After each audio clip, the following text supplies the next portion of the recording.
Hoje, nós vamos dar continuidade ao que nós paramos na aula passada, né? Que eu falei para vocês que a gente hoje ia dar continuidade ao tipo especial de salário, que ficou faltando a gente mencionar o 13º salário, né? Então, como a gente trabalharia um pouquinho mais com ele, eu pedi para a gente deixar para hoje, tá? Então, dentro dos tipos, né, especiais de salários, alguns autores ressaltam o 13º salário, que também é chamado gratificação de Natal, ou também chamado gratificação natalina.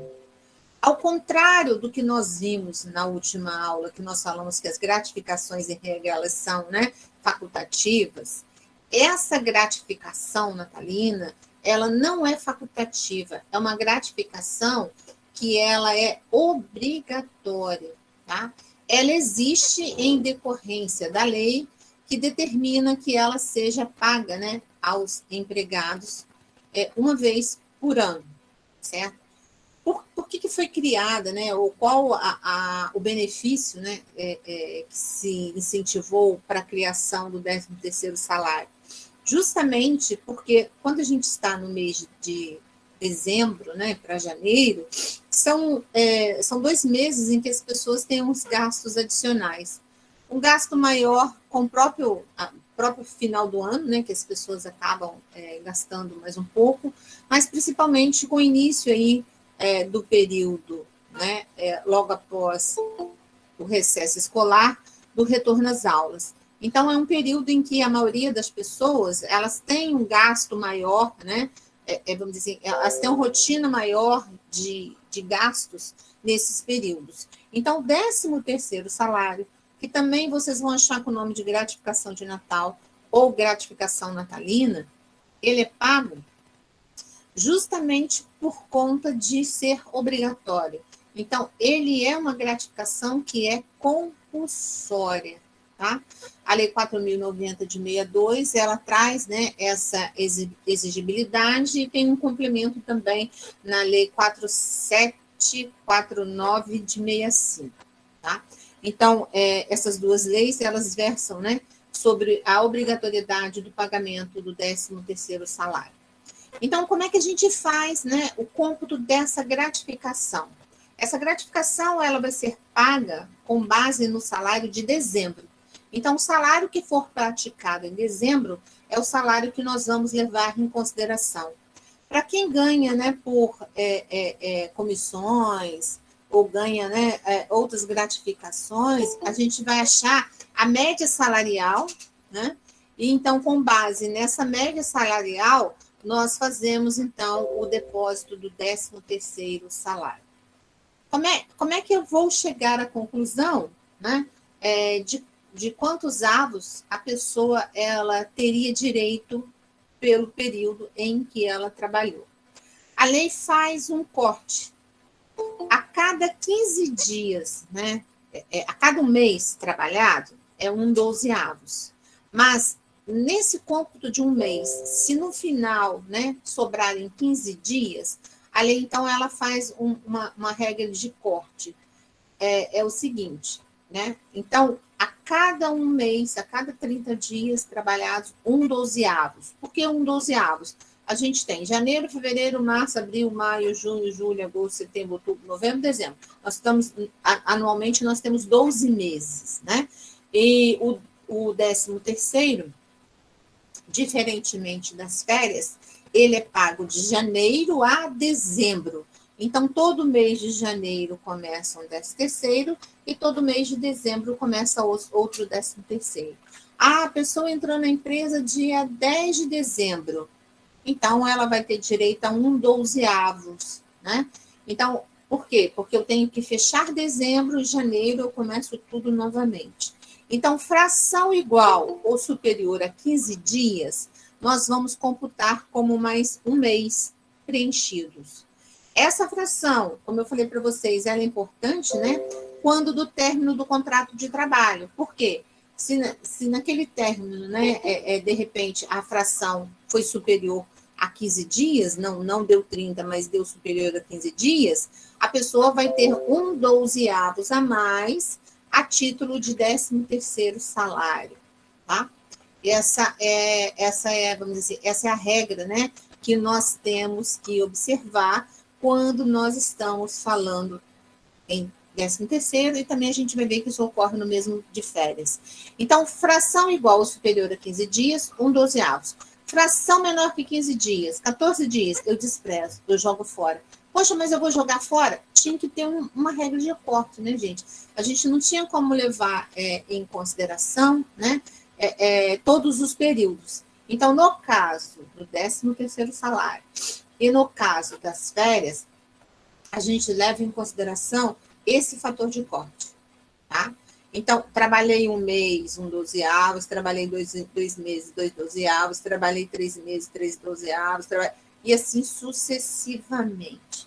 Lembrando que, no caso, o 13º, ele inicia em janeiro e termina em dezembro. É diferente, nós vamos ver lá daqui a pouco das férias, porque as férias ela passa, né, de um ano para o outro. Às vezes a pessoa, igual esse exemplo que eu dei, a pessoa entrou em dezembro, ela só vai ter férias, né, período aquisitivo dela só vai terminar em dezembro do ano que vem. Então, ela só vai ter férias no ano que vem. No caso do 13º salário, não. Janeiro inicia, dezembro termina, tá? Outra coisa que nós temos que observar em relação ao 13º salário. Ele tem, por força da lei, a natureza salarial, tá? Então, se ele tem, né, a natureza salarial, ele tem todas as incidências legais que nós temos normalmente, né? Então, tem incidência de INSS, tem incidência de fundo de garantia, ok? Porque ele tem a característica de uma natureza salarial e não ser de natureza indenizatória. Tá?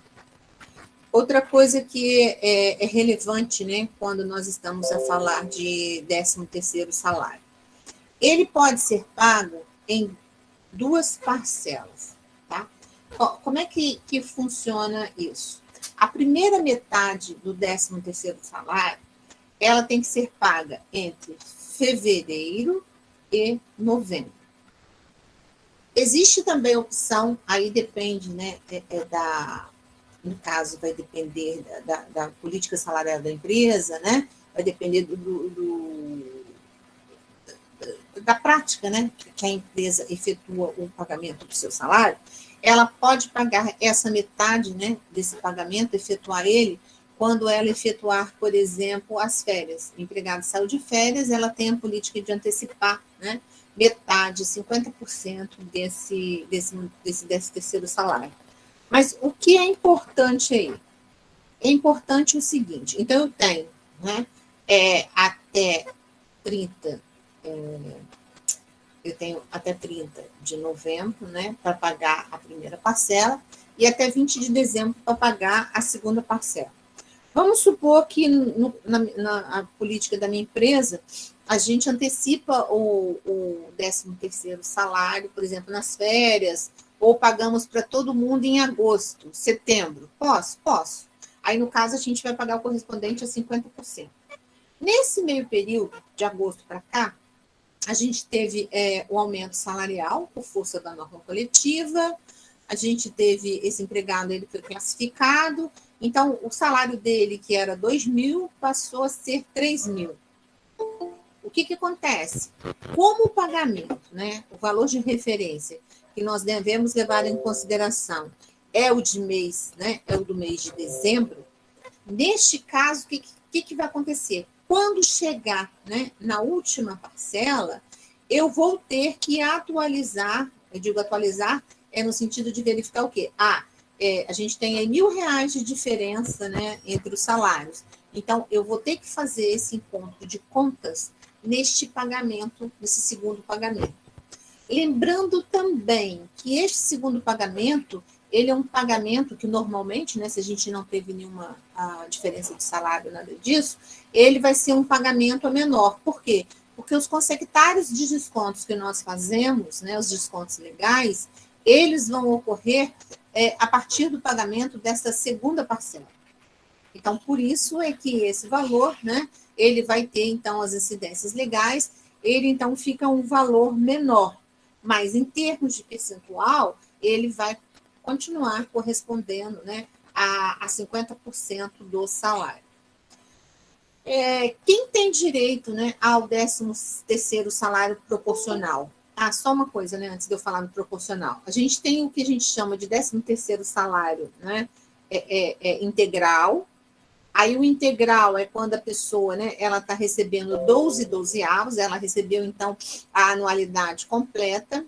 Ou eu tenho o 13º salário proporcional, que aí ele vai ser proporcional ao tempo trabalhado. O exemplo que eu dei lá na frente, a pessoa trabalhou, né, tem direito a 1/12 de dezembro. Então, ela tem o quê? 1/12, né, proporcional ao mês de dezembro, que é quando ela tem direito ao seu 13º salário. Então, ela só tem direito a 1/12. Ela não tem direito, né, a mais. Por isso é que ele é considerado um 13º salário proporcional. Ele geralmente ocorre, né, quando a pessoa entra na empresa, tá? Porque às vezes ela, né, vai entrar posteriormente a janeiro, aí ele vai ser proporcional, ou então quando da saída, quando ele também é demitido antes de dezembro, tá? Mas se a pessoa trabalhou de janeiro a dezembro, ela vai ter o 13º salário integral, tá? Então, tudo vai levar em conta e em consideração qual foi o período, né, que essa pessoa efetivamente trabalhou. No caso do 13º salário, nós temos que observar o seguinte: quando é que o empregado perde, né, esse 13º salário? Ele só vai perder, gente, na justa causa, tá? Só se ele for demitido por justa causa. Fora disso, nem quando ele está no contrato por prazo determinado e esse contrato é extinto, ele perde. Se for por aposentadoria, ele tiver menos de 1 ano de casa e pedir demissão ou for demitido, nenhuma outra ocorrência.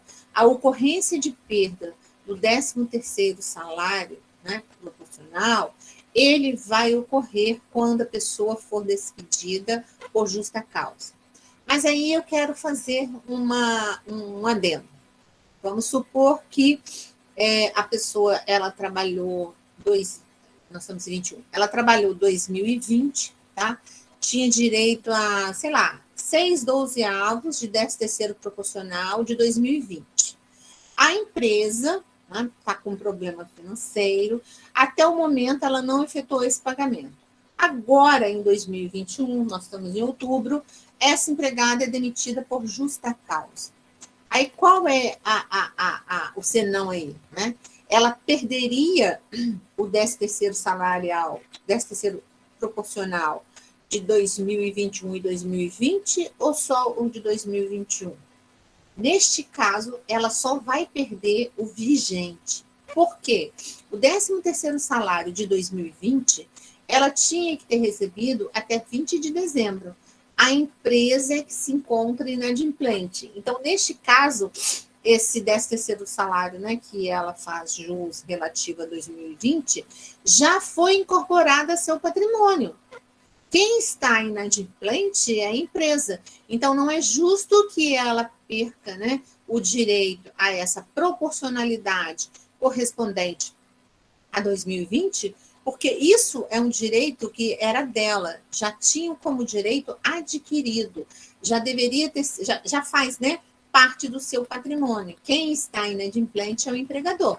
Agora, 2021, como ela foi demitida por justa causa, aí, neste caso, né, da justa causa, ela então tem a perda econômica relativa a este pagamento.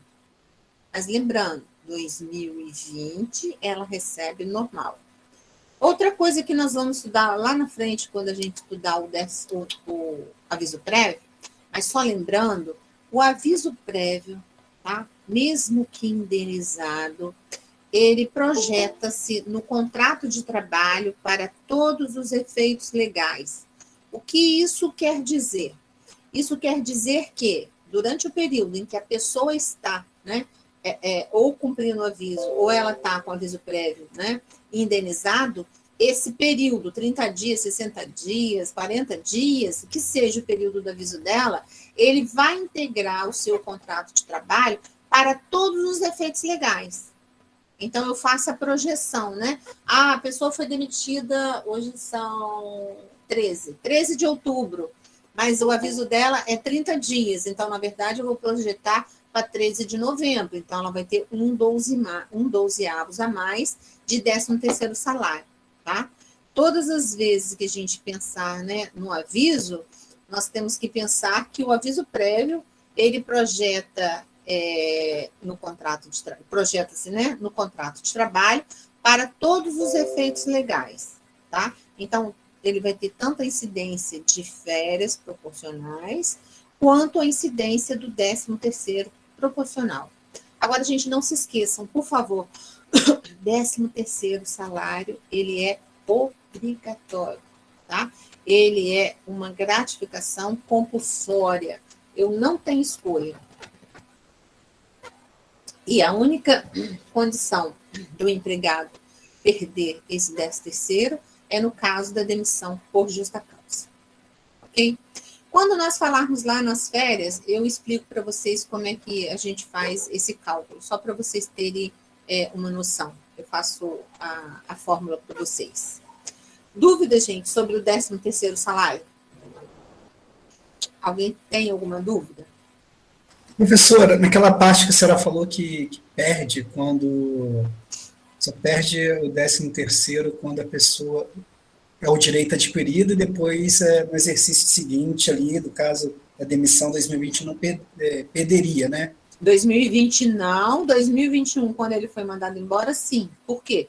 Porque o 13º salário é de janeiro a dezembro. Então, Mas, 2020, ele tinha que ter recebido até 20 de dezembro. A empresa é que não fez a liquidação. Então, na verdade, isso já era dele, né? Era direito dele. A empresa é que simplesmente, por questões econômicas, deixou de pagar. Ok, entendi.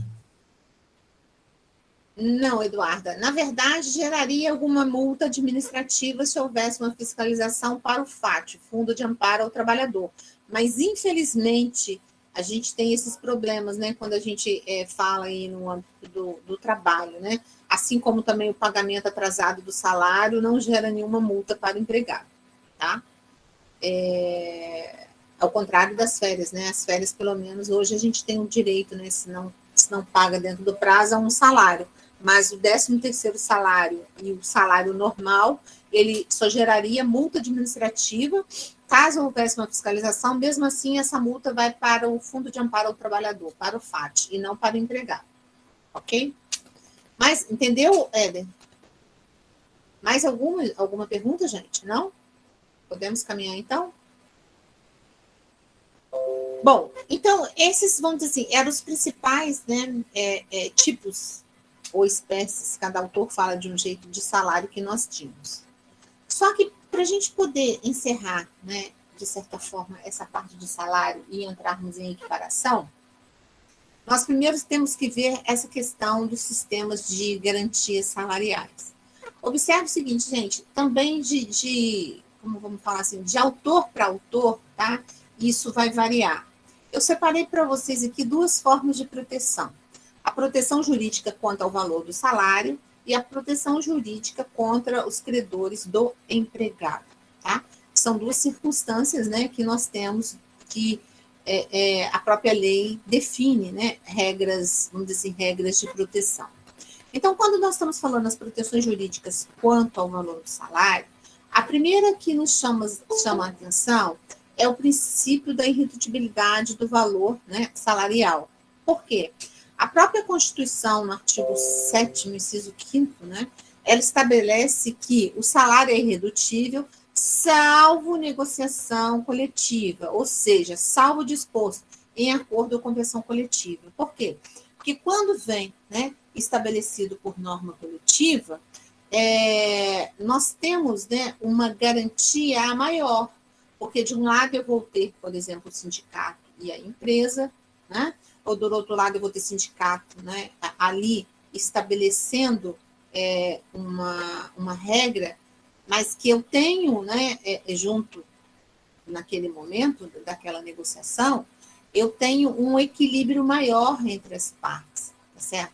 Não existe tanta desigualdade, tá? Então, o princípio da redutibilidade do valor do salário, ele só, em regra, né, ele só poderia ocorrer, né, neste momento, e desde que houvesse aquiescência do sindicato, que seria por norma coletiva, tá? Agora, lembrando um assunto que a gente falou lá na nossa segunda aula, a questão da flexibilização, né? A gente tem que lembrar que quando a gente flexibiliza, isso não quer dizer desregulamentar. Se eu estou desregulamentando, aí eu corro o risco de esbarrar no artigo 9º da CLT, que vai considerar que é nulo de pleno direito tudo aquilo que é feito com o objetivo de fraudar, né, ou desvirtuar a legislação trabalhista. Então, simples reduções salariais não podem ocorrer, tá? Elas são vedadas e elas, então, trazem, né, nulidade a esse contrato ou essa negociação que é feita. Então, esse princípio da irredutibilidade é um princípio forte no âmbito das regras de juros laborais. Por outro lado, nós temos também o princípio da intangibilidade do salário, né? Nós já vimos que o salário, ele tem, né, uma natureza plenamente alimentar, né? A função dele é uma função alimentar. Então, a primeira coisa que nós temos que ter em mente aí é que eu só posso, né? Só é possível a gente proceder a uma compensação, desde que essa compensação ela traga para a gente que são verbas da mesma natureza, tá? A súmula 18 diz lá, a compensação na Justiça do Trabalho está restrita a dívidas de natureza trabalhista. E a 48, súmula 48, a compensação só poderá ser arguída com a compensação. O que acontece? Emprestou-se um dinheiro para o empregado, mas eu emprestei porque eu quis, liberalidade.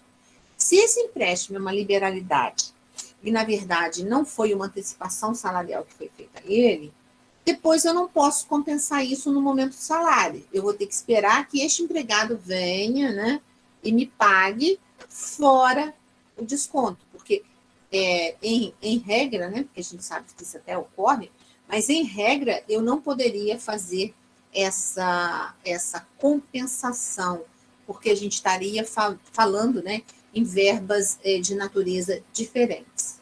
Ainda na intangibilidade do salário, a gente tem que fazer referência ao artigo 462 da CLT e o parágrafo 1º. O artigo 462, ele diz o seguinte, ao empregador é vedado efetuar qualquer desconto nos salários do empregado, salvo quando este resultar de adiantamentos de dispositivos de lei ou de contrato coletivo. Parágrafo 1º.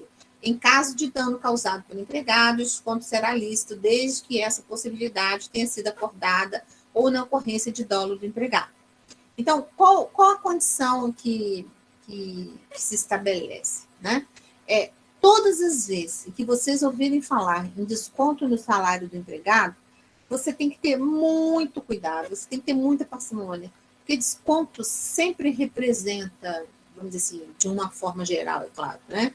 Claro que existem exceções, mas sempre representa aos olhos do judiciário que pode ter alguma coisa que não está coerente, salvo os descontos legais. Isso aí, a lei já, né, já estabelece, desconto legal tem que fazer, INSS, né, imposto de renda, são descontos legais. Agora, dei um adiantamento de salário para o empregado, está comprovado que esse adiantamento ocorreu, posso fazer esse desconto? Aí eu posso, porque houve esse desconto.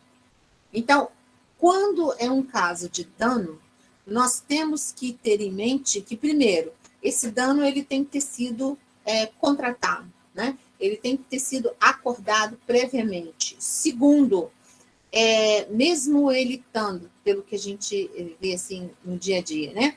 Mesmo ele estando acordado previamente, nós temos que ter muito cuidado quando na efetivação desse desconto. porque sempre desconto aos olhos da doutrina e aos olhos do judiciário, eles não são, vamos dizer assim, não são de bom tom, tá? Outra coisa que a gente tem que ter em mente também, se o empregado agiu com dolo, se ele agiu com dolo, também existe a possibilidade, mas é claro que eu sempre vou ter que ter o quê? Eu vou ter que fazer a prova, e essa prova quem tem que fazer, no caso, é a empresa, porque ela é que está fazendo, né, o desconto do empregado. Por outro lado, nós temos que pensar também, quando nós estamos falando em desconto, que nós vimos lá o artigo 2º, né, da CLT, e o risco da atividade econômica é do empregador. Então, o empregador não pode passar ao empregado o risco da sua atividade, porque senão o empregado vai começar, né, junto com ele, a ter o quê? Ele vai começar junto com ele também, né, a ter a mesma condição de empregador, o que é, né, coibido em lei, tá? Então, o princípio da intangibilidade do salário, ele fala justamente nessas questões, né, do salário ser um bem intangível. Até no material que eu mandei para vocês, eu coloquei também a súmula 342. Ela diz o seguinte: descontos salariais efetuados pelo empregador com autorização prévia por escrito do empregado para ser integrado em planos de assistência odontológica, médico hospitalar, seguro, previdência privada ou de entidade cooperativa, cultural ou recreativa, associativa dos seus trabalhadores, em seu benefício e dos seus dependentes, não afronta o disposto no artigo 462 da CLT, salvo se ficar demonstrada a existência de coação ou outro defeito que vicie, né, o ato jurídico. Aqui, o que ele está colocando? Muitos empregados, né, fazem plano de saúde, convênio farmácia, tá? Essa súmula, então, ela traz a possibilidade que esses descontos são considerados descontos, né, desde que devidamente autorizados, tá? Pelo empregado, que eles sejam feitos. Mas aí eu faço mais uma ressalva. Nós temos que ter muito cuidado também, mesmo nessas autorizações de desconto, né? Porque eu não posso, ou vamos dizer melhor assim, corrigindo, né? Eu não devo ter um desconto no salário do empregado, aonde no final do mês o empregado todo mês vai receber negativo. Essa possibilidade, né? Ela é complicada.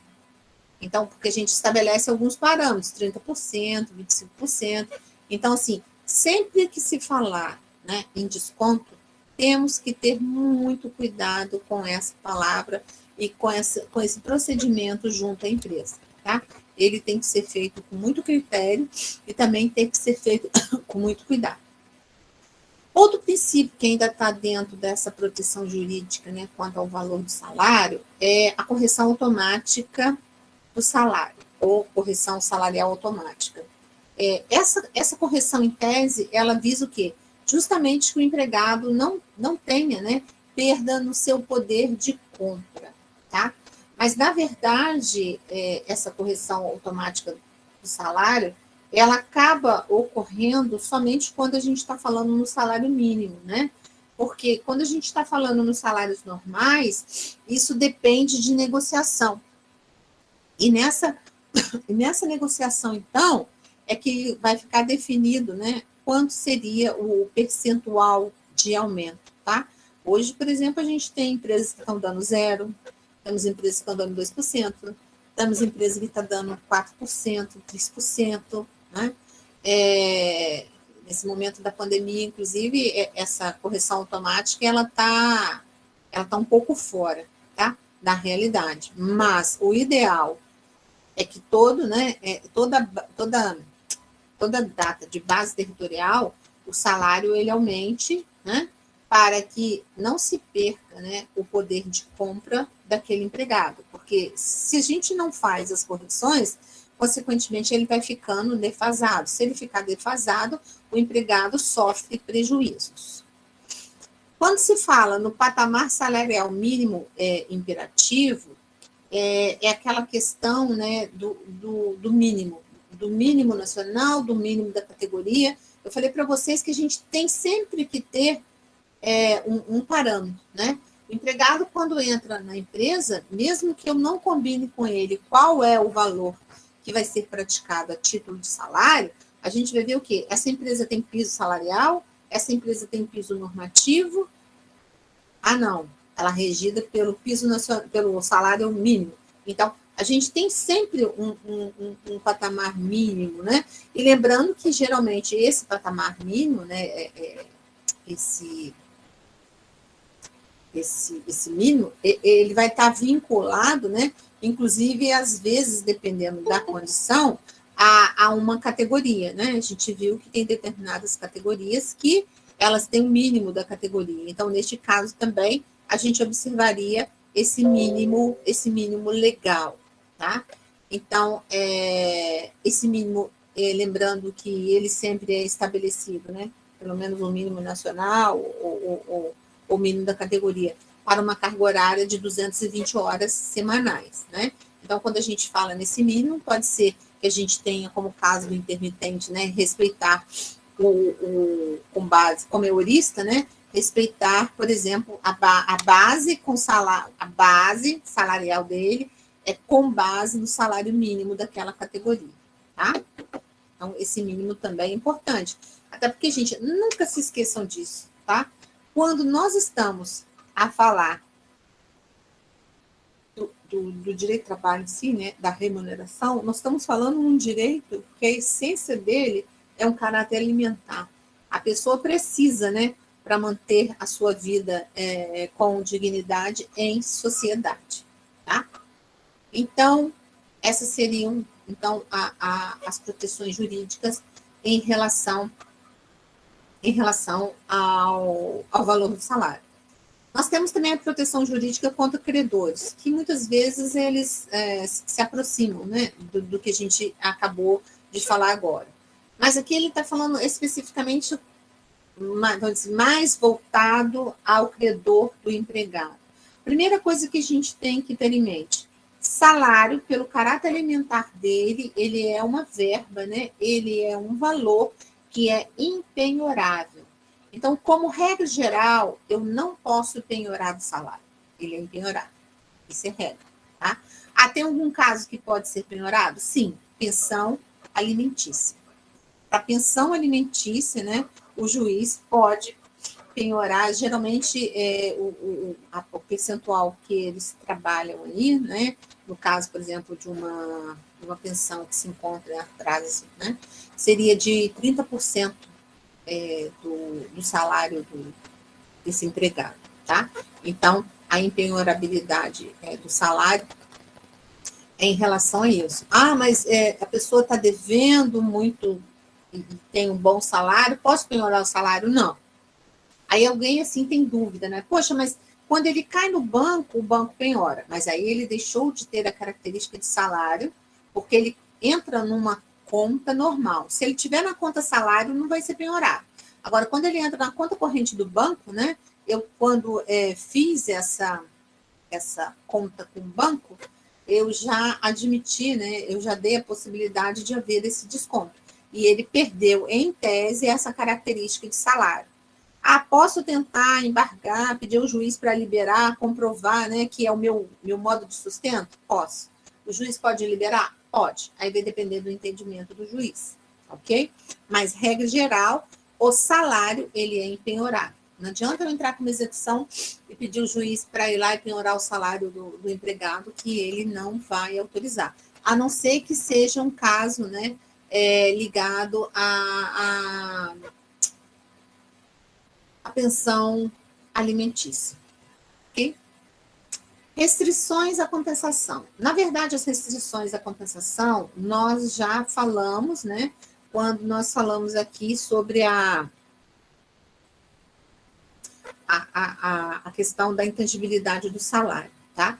Falei com vocês, qualquer desconto, né, que a gente for fazer no salário do empregado, ele tem que ser feito com muito cuidado, porque não é admitido que nós façamos qualquer desconto, né, sem justificativa no salário do empregado, salvo as restrições legais.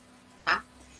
Inclusive, a gente não falou, mas o artigo 477, parágrafo 5º da CLT, que fala sobre a compensação no caso de rescisão do contrato de trabalho, ele fala que o parágrafo 5º diz o seguinte: qualquer compensação no pagamento de que trata o parágrafo anterior não poderá exceder o equivalente a um mês de remuneração do empregado.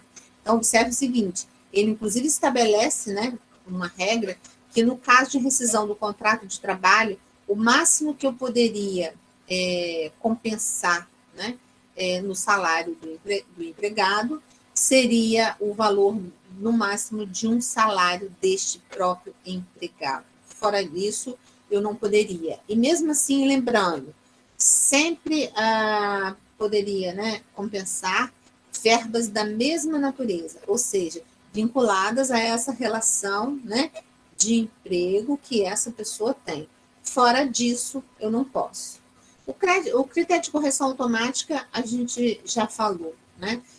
Lembrando que nesse critério também entra a questão da aplicação da correção, meu Deus, da correção monetária, né?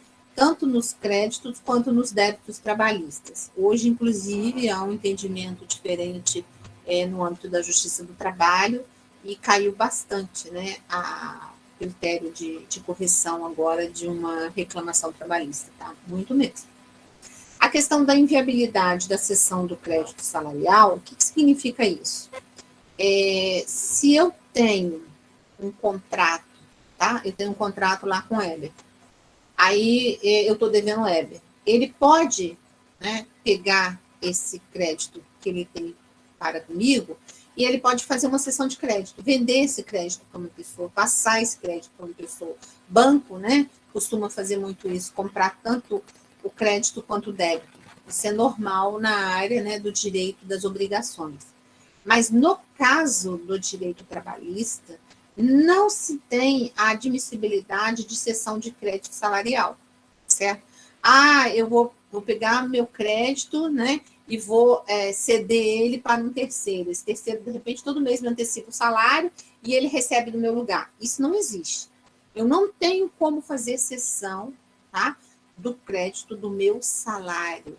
A lei não admite, mesmo que eu faça com uma pessoa, né, física ou com uma instituição financeira, que eu faça essa cessão, ela, para efeito da lei, ela não tem valor legal nenhum, tá? É proibido no nosso ordenamento jurídico. Aí, por que é proibido, gente? Aí vocês já sabem. Nós estamos falando, né, num direito que tem um caráter alimentar, de alimentos. Imagina, com esse problema financeiro inteiro que a gente está passando por aí, se os empregados, de uma forma geral, pudessem ceder, né, o seu crédito salarial. No final do mês, eles não iam receber nada, né? Ia ser muito complicado. E fora que as pessoas, às vezes, por necessidade mesmo, acabam, né, enfiando os pés pelas mãos e isso viraria uma bola de neve. Então, não existe cessão de crédito salarial, tá? A nossa lei, ela não contempla. Então, dentro dessas proteções jurídicas dos credores, né, o que nós temos aí de novo, né, que a gente ainda não tinha falado, é justamente a questão da impenhorabilidade, salvo se for, né, para uma outra natureza alimentar, como é o caso, por exemplo, da pensão alimentícia, e também a inviabilidade de cessão de crédito salarial. Não tenho como ceder salário, tá? Não posso vender a minha carteira de salário, isso não me é permitido. Eu posso ir no banco, como eu falei, fazer um empréstimo e o banco descontar lá na minha conta corrente? Aí você está falando numa regra que não é uma regra trabalhista. Porque a partir do momento em que, em tese, o salário entra, né, na sua conta, ele passa a ser um valor monetário que foi ali depositado, tá certo? Aí você também está fazendo um contrato com esse banco que não tem nada a ver com o contrato seu com a empresa, mas sim um desconto que você está admitindo, certo?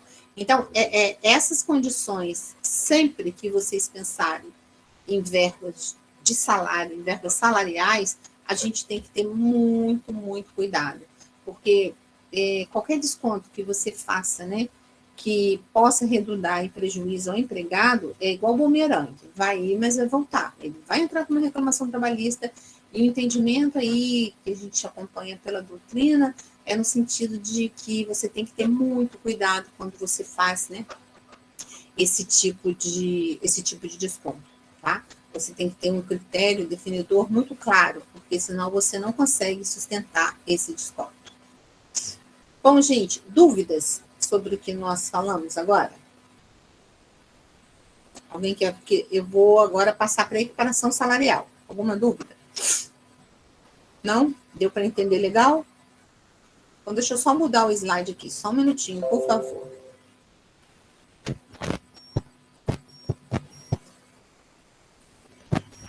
Todo mundo já deve ter ouvido a equiparação salarial, e estou dando ela aqui, porque ela está, de certa forma, né, dentro dessa...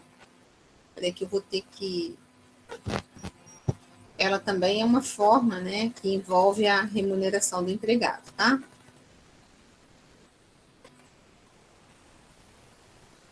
Apareceu aí para vocês?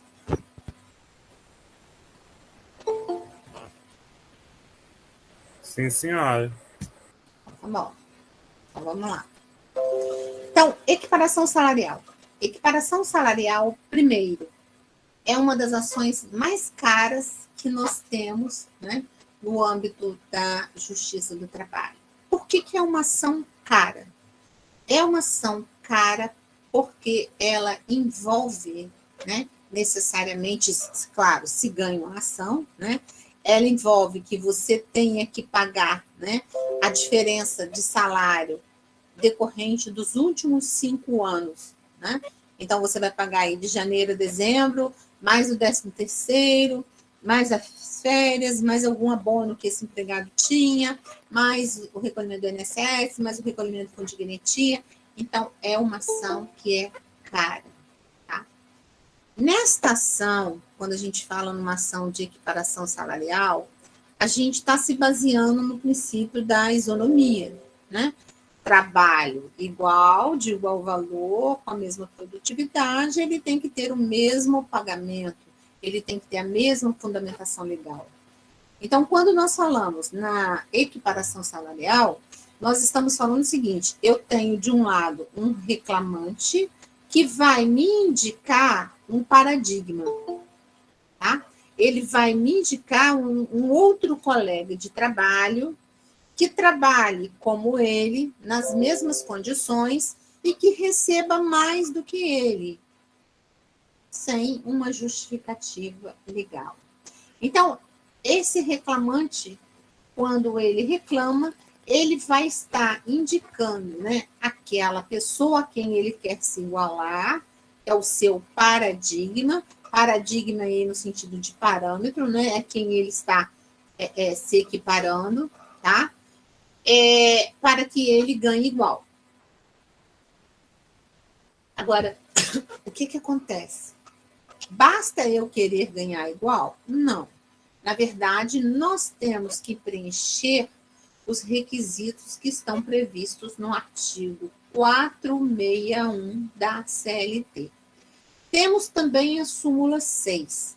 Mas a súmula 6, ela foi anterior à reforma trabalhista. E a reforma trabalhista, né, de final de 2017, ela alterou, para mim, eu considero que ela alterou substancialmente, tá? A questão da equiparação salarial. Tanto que a gente vê que houve uma demanda bem menor desse tipo de ação, né, nos últimos tempos, tá?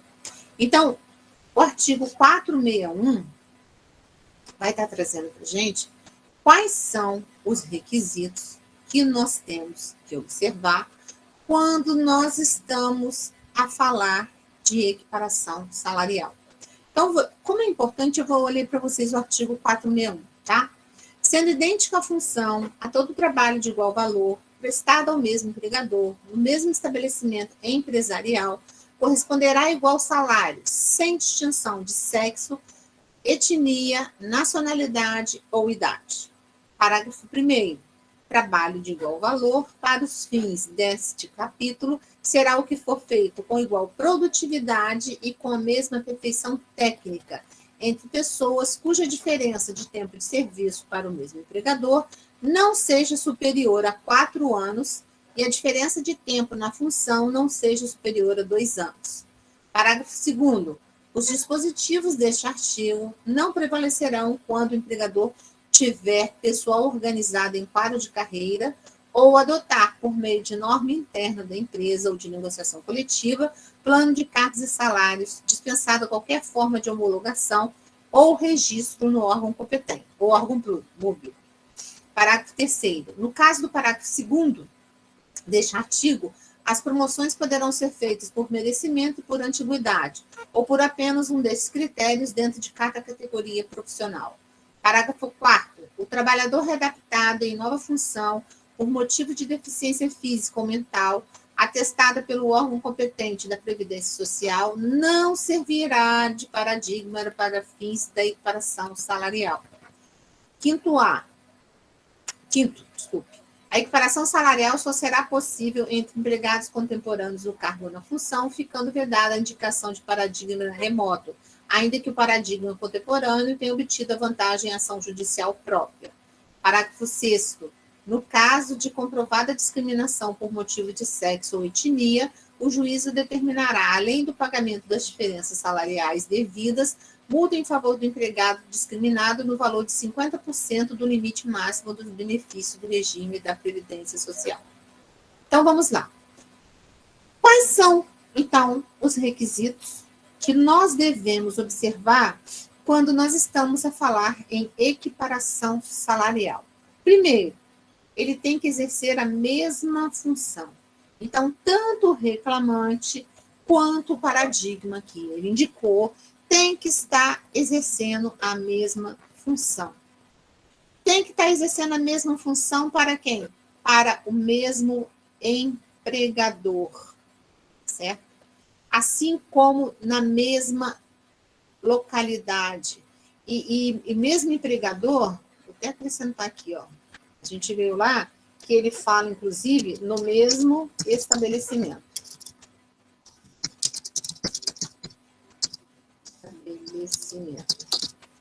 Certo? Então, mesmo empregador, no mesmo estabelecimento, na mesma localidade e, consequentemente, que ele receba o quê? Salários distintos.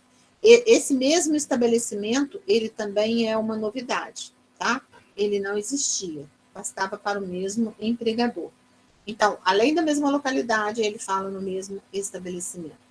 Agora, o que seria, né, que o artigo 461 ali fala para a gente no parágrafo 1º, quando ele fala trabalho de igual valor, porque, né, é diferente. O que é o trabalho de igual valor?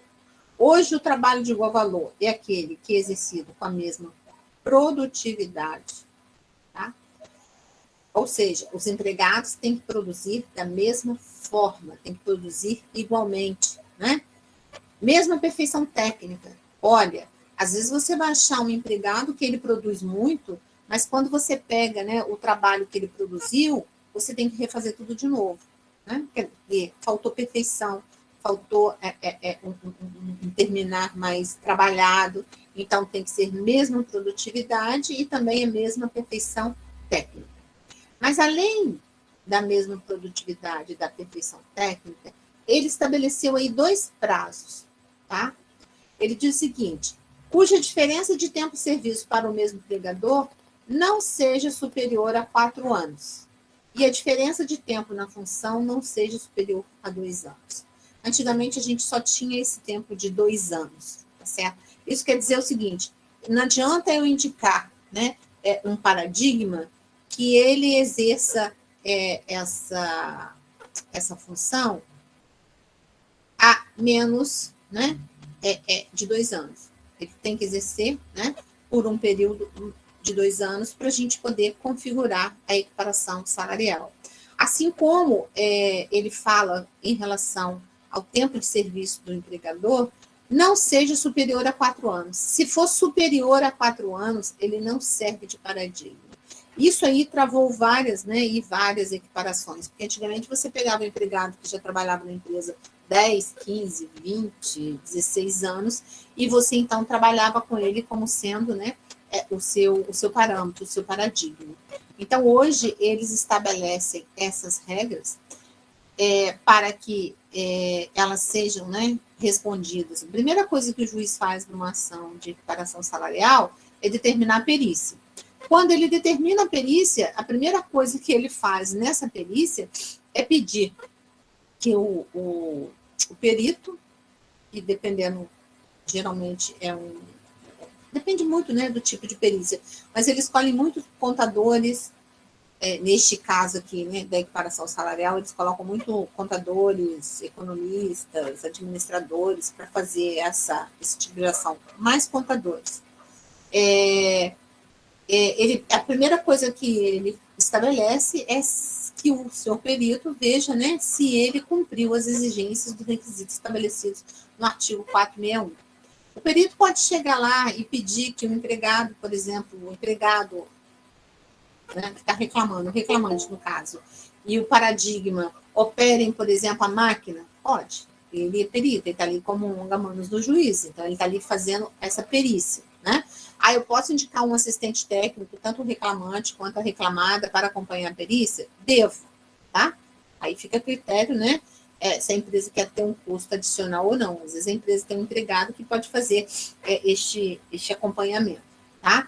Então, nessa perícia, a primeira coisa que o juiz pede é que se veja, né, se foram preenchidos ou não os requisitos do 461. Se não preenchido os requisitos do 461, o juiz não vai levar em consideração para uma procedência da ação. Tem que preencher todos esses requisitos, tá? Eles são requisitos que são cumulativos. Outra coisa que o artigo 461 trouxe para a gente, né? Ele fala, no parágrafo 2º e no parágrafo 3º, a questão do plano de carreiras, né? Plano de cargos e salários. O que acontece? Antes da reforma trabalhista, para que não houvesse a possibilidade de equiparação, esse plano de cargos e salários, ele tinha que ser homologado pelo Ministério do Trabalho. E você fazer um plano desse e homologar no Ministério do Trabalho era um parto, porque era uma coisa muito difícil, tá? Mas agora ele diz que não precisa mais, né? Ele não necessita de nenhuma homologação, assim como também ele pode ser realizado, inclusive, negociação coletiva, né? Via o sindicato da categoria. Então, ele abre essa possibilidade. Assim como, gente, geralmente quando nós estabelecemos, né, um plano de cargos e salários, nós sempre vamos estabelecer com a regra da produtividade, né, merecimento e produtividade. Neste caso, ele fala que hoje você pode fazer merecimento e antiguidade, desculpa. Você pode fazer por um critério ou por outro. Você não precisaria de conjugar os dois critérios. Esses critérios são critérios que são utilizados, né, para você elevar a pessoa na faixa. Sair de faixa 1, passar para 2, passar para 3. Então, porque quando você faz um plano de cargos e salários, você fica mais ou menos engessado. Você tem que criar um critério, né, e depois não vai te dar problemas mais tarde, quebrando aí o princípio da isonomia. Outra coisa importante que ele fala no artigo 461, está lá no parágrafo 4º, né, quando ele fala da questão dos readaptados. Os empregados, né, que estão lá preenchendo, né, aquela cota, lembra? Aquela cota das pessoas que são deficientes, né? Aqueles empregados que são readaptados a uma nova função, eles não servem como paradigma. Vamos dar um exemplo. Eu tinha um empregado que estava afastado, tá? Não foi um acidente de trabalho, mas ele sofreu um acidente, voltou da Previdência Social. Esse empregado, por exemplo, ele era operador de ponte rolante, certo? Ele era operador de ponte rolante, beleza. Como operador de ponte rolante, ele necessitava das duas mãos, porque a ponte é manual. Ele agora retornou, nesse acidente que ele sofreu, ele perdeu uma das mãos. Então, ele volta, né, da Previdência Social como empregado readaptado, tá? Mas ele não tem condição mais de operar uma ponte. Então, vamos supor que ele tivesse um salário como operador de R$ 5.000. E agora ele volta num serviço administrativo em que a média salarial daquele grupo é R$ 3.000. Ora, se eu estou voltando com o empregado agora, né, fazendo a mesma função do que eu, a gente vai preencher os requisitos do artigo 461, em tese, né, em regra geral, lá no caput, parágrafo 1º, eu vou preencher. Então, eu corro o risco do quê? Eu corro o risco desse empregado que foi readaptado, que está voltando agora, ele ter direito, posteriormente, a reclamar a equiparação, né? Desculpa, o empregado está voltando, não. O empregado que está voltando vai servir como parâmetro, né, para os demais. E aqueles que estão ali na área ganhando cerca de 3.000, vão ter, então, direito a reclamar a diferença para 5.000, 2.000 de diferença, imagina, né? Aí, o que acontece? Eu não conseguiria ficar com esse empregado. Então, a lei, até para beneficiar, né, os empregados que voltam nessa condição de readaptados, elas firmaram, né, o entendimento que esse empregado que volta nessa condição, ele não serve como paradigma. Então, não cabe, mesmo que ele tenha um salário muito superior e hoje ele esteja exercendo outra função junto com os demais colegas, ele não tem, não serve, né, como parâmetro de equiparação salarial. Tá? Essa é a regra que nós temos disposta na lei. Então, ele não serve. O readaptado, não. Tá? Outra coisa importante, com base, inclusive, no princípio da primazia da realidade, né? O nome que você dá à função, né, aquele cargo, ele não importa muito para a gente quando nós estamos falando em equiparação salarial. O que importa é o quê? Quais são as tarefas que são efetivamente desempenhadas por esse empregado? O que efetivamente ele desempenha? É igual? Se é igual, cabe a equiparação. Eu pus lá mecânico 1, mecânico 2, mecânico 3. Mecânico 1 faz só isso, mecânico 2 faz isso, mais aquilo. Mecânico 3 faz isso, aquilo outro.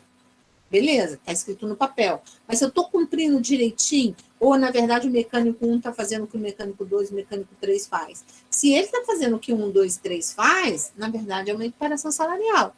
Né? Eu só estou dando um nome diferente. Tá? E isso, então, não me eximiria, né, de ter a possibilidade de uma ação de equiparação salarial. Então, o nome da função aí, com base, inclusive, no princípio da primazia da realidade, ele, para mim, ele não faz diferença. O que vai fazer diferença é que, efetivamente, quais são as tarefas que eles estão efetivando. Se são as mesmas tarefas, corre o risco de uma equiparação salarial. Se são tarefas diferentes, beleza, não corre o risco de uma equiparação, mas tudo isso vai depender, né, de uma prova, tá?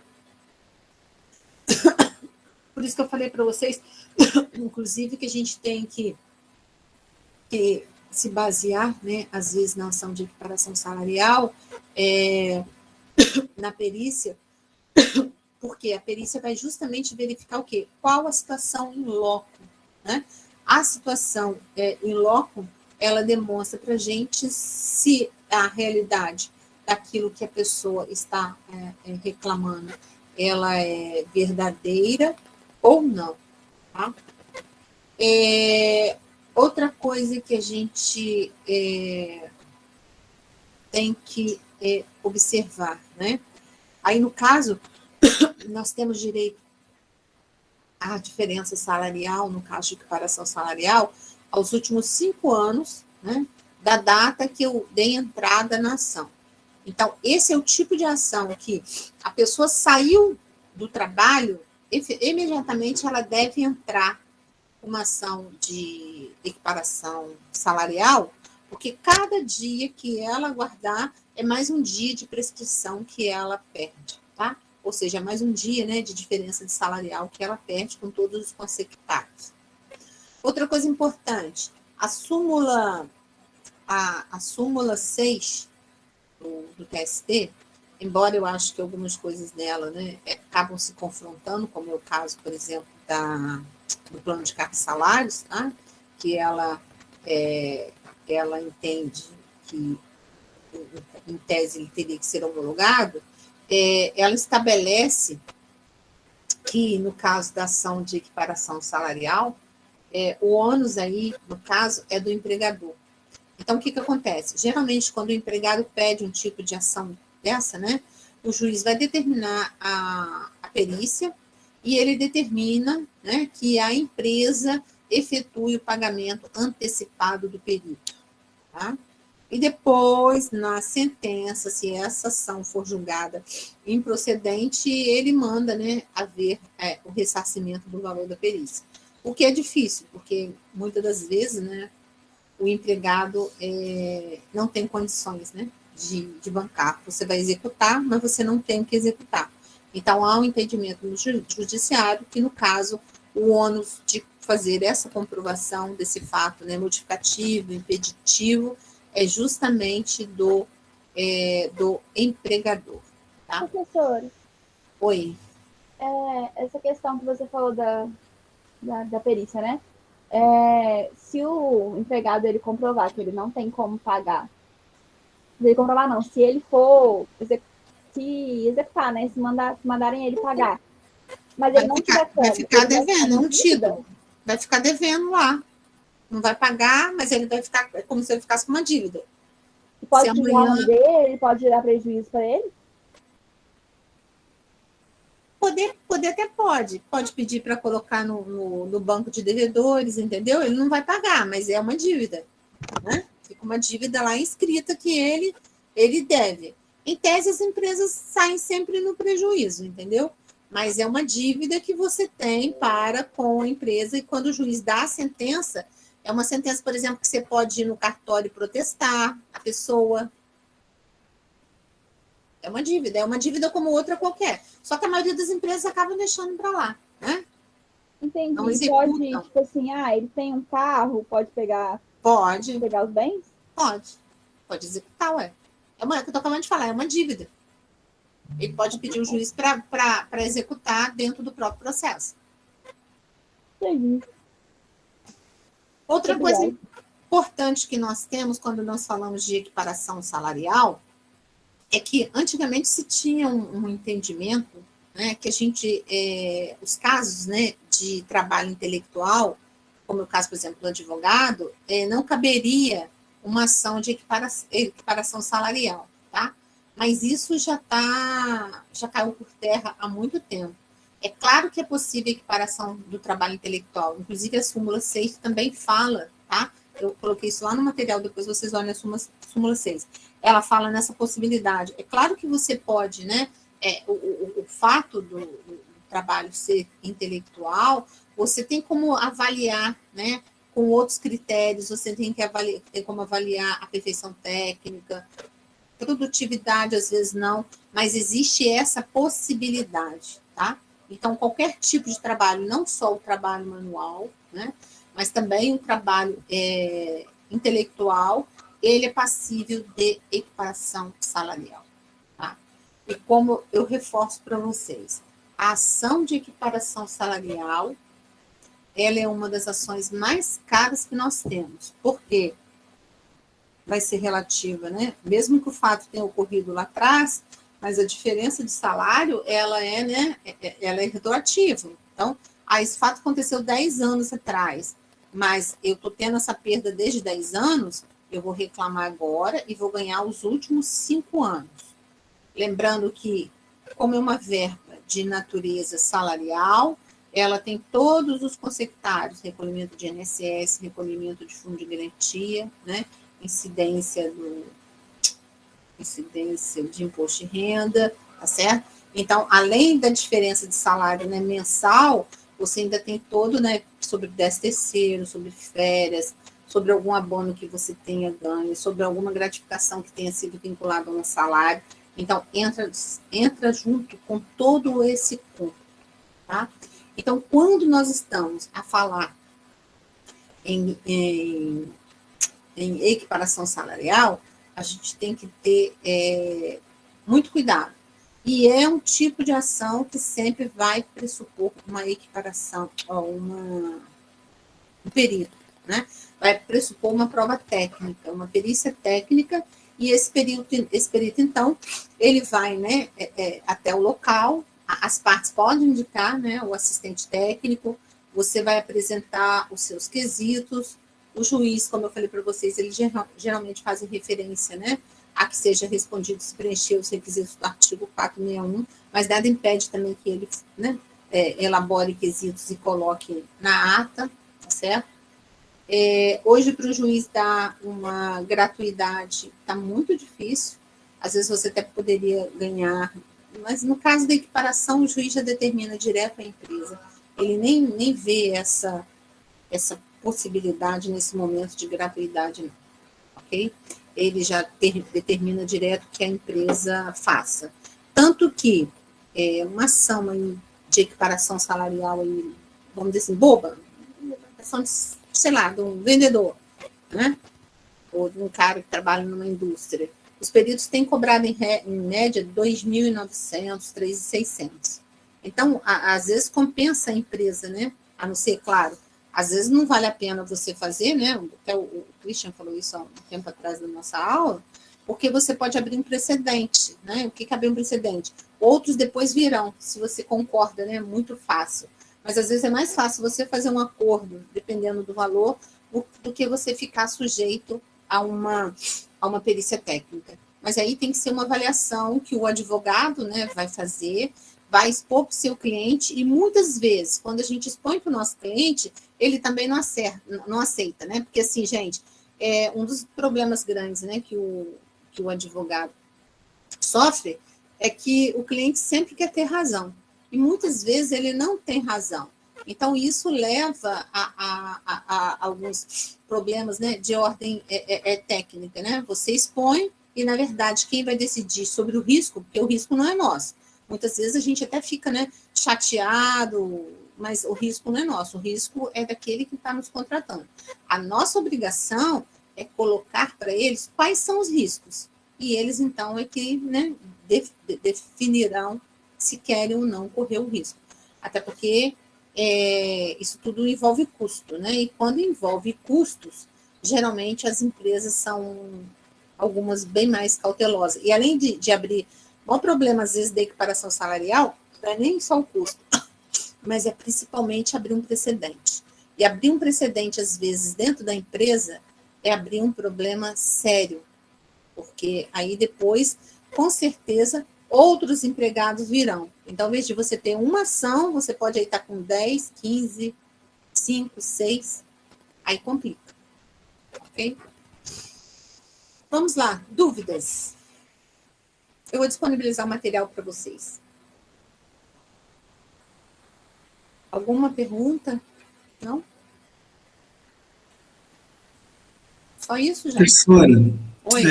nesse caso de equiparação, né, a pessoa às vezes está exercendo, não a equiparação, está exercendo uma função e no registro dela não foi alterado também. Entraria também numa situação dessa, né? Você tem que às vezes não teria um parâmetro, Não, né? mas se é só mas aí você está falando o quê? É só o registro que é um nome diferente?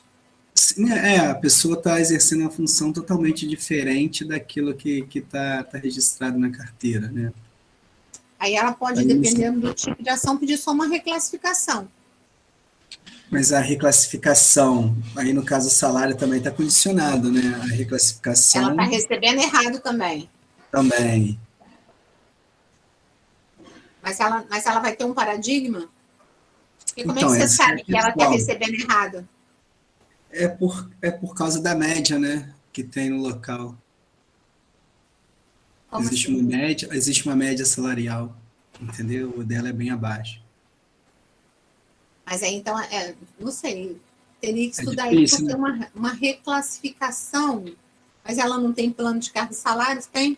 Não. A gente vai ter que pensar aí como é que seria uma ação adequada para não dar não tem outra pessoa que exerce a mesma função? Não, ter a mesma, não, aí é atividades diferentes, você está nesses critérios, né? A senhora foi falando, estava pensando nos critérios, né? É Uhum. simplesmente um cargo que não condiz com o que está exercendo. Esse pagasse a remuneração do cargo que ela está exercendo, né, seria maior. Né? Maior quando você se compara a outras pessoas no mesmo cargo. Mas às vezes a Isso. atividade não. É, não é uma ação que tem que ser pensada, estudada, porque não vai caber uma reclassificação, porque não tem um plano. Não vai caber uma equiparação, porque, na verdade, você não vai ter um parâmetro que vai preencher todos os requisitos do 461. Vai ter que estudar, talvez, não sei, uma diferença salarial com base no princípio da isonomia, algo assim, né? Mesmo assim, a gente vai ter que ter, tipo assim, você teria que ter parâmetros, vamos dizer assim, básicos, né, para sustentar essa diferença, que não vai ser fácil. entende, né?